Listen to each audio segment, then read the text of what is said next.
இந்த பாட்டுக்கு சம்பந்தப்பட்டவங்க எல்லாருமே டிவோர்ஸ் ஆயிட்டாங்களாம். இதுதான்ப்பா நான் கண்டுபிடிச்சது அப்படின்னு ஒரு காமெடி தான் ஞாபகத்துக்கு வருது. கொஞ்சம் மாசத்துக்கு முன்னாடி நடிகர் தனுஷும் ஐஸ்வர்யா ரஜினியும் தாங்க 2 பேரும் பிரிய போறதா அபிஷியலா அனௌன்ஸ் பண்ணாங்க. அதுக்கு முன்னாடியே தனுஷோட அண்ணன் செல்வராகவன் தன்னோட முதல் மனைவிய டைவர்ஸ் பண்ணாங்க. இப்ப தம்பியும் தனுஷும் பண்ணியிருக்காரு.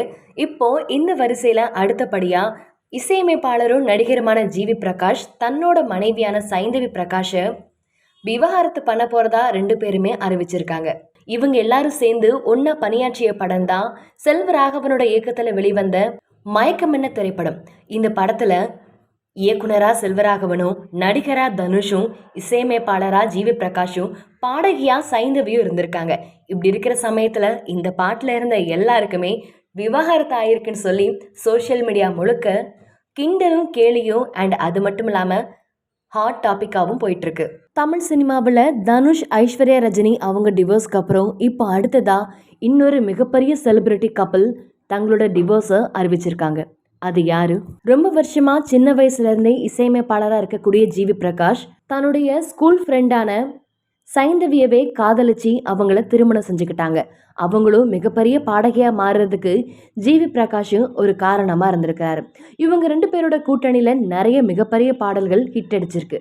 அது மட்டும் இல்லாமல் ஜிவி பிரகாஷ் இசையமைப்பாளராக இருந்ததோட மட்டும் இல்லாமல் ரீசெண்டாக அவர் நடிகராக மாறி நிறைய படங்கள்லையும் நடிகராக அறிமுகமானார். ஆனால் ஒரு சில படங்களை தவிர அவருக்கு சொல்லிக்கிற மாதிரி நடிப்பு வாய்ப்பு ஒன்றும் கை கூடலை. ஆனால் அதற்கு மாறா ஹீரோயினோட க்ளோஸாக இருக்கக்கூடிய நிறைய சீன்லையும் ரொமான்டிக் சீன்லையும் ரொம்பவே வெளுத்து வாங்கியிருக்காரு. இதனால சைந்தவி கடுப்பானாங்க அப்படின்னு ஏற்கனவே நிறைய சோசியல் மீடியாக்களில் ஒரு வித வதந்திகள் வந்துட்டு இருந்தது. இதுக்கிடையில அவங்களுக்கு ஒரு அழகான குழந்தையும் கொஞ்சம் வருஷத்துக்கு முன்னாடி தான் பிறந்தது. இப்படி இருக்கிறப்போ ரீசெண்டாக அவங்க 2 பேருக்குள்ளேயும் கருத்து வேறுபாடு நிறையவே ஏற்பட்டதாகவும் எந்த ஈவெண்ட்டுக்குமே 2 பேரும் ஒன்றா போனதில்லைன்னு சொல்லப்படுது. இப்படி இருக்கிற சமயத்தில் திடீர்னு ஜிவி பிரகாஷோட இன்ஸ்டாவிலையும் சைந்தவி அவங்களோட சோஷியல் மீடியாவிலையும் 2 பேரும் ஒரு போஸ்ட் போட்டிருக்காங்க. அது என்னன்னா, நாங்கள் 2 பேரும் பிரியறதா முடிவெடுத்திருக்கோம். ஸோ இந்த முடிவுக்கு நீங்கள் சப்போர்ட் பண்ணி மீடியாக்களில் இதை பற்றி எந்த வதந்திகளும் பரப்பாமல் எங்களுக்கு நிம்மதியான ஒரு வாழ்க்கையை தரணும் அப்படின்னு அவங்க போஸ்ட் பண்ணியிருக்காங்க. 2 பேரும் தனிப்பட்ட இன்டர்வியூலும் சரி, எல்லா நிகழ்ச்சிகள்லையும் சரி, ஒருத்தர் விட்டு கொடுக்காம அவங்க என்னோட ஃப்ரெண்டாகவும் இருந்திருக்காங்க. இப்போது என்னோட காதலை மனைவி, இப்போது என்னோட கணவன், அப்புறம் என்னோட காதலன் அப்படின்னு மாறி மாறி தங்களோட அன்பை பொழிஞ்சுக்குவாங்க.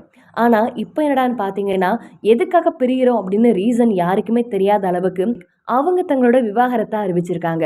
சினிமா துறையில் இப்போது விவாகரத்து அப்படிங்கிற முறை ரொம்பவே ஈஸியாகிடுச்சு அப்படின்னும், எதுக்காக விவாகரத்து பண்ணுறாங்கன்னே தெரியல அப்படின்னும் கீழே நிறைய ஃபேன்ஸ் அவங்க அக்கௌண்ட்டில் கமெண்ட் பண்ணிட்டு இருக்காங்க. அவங்களுக்குள்ள இருக்கக்கூடிய ஈகோவா இல்லைன்னா வேற எதுவும் சந்தேகமான உறவா அப்படின்னு யாருக்குமே எந்தவித பதிலும் கிடைக்கும். இது மாதிரியான டிவோர்ஸை பற்றி நீங்கள்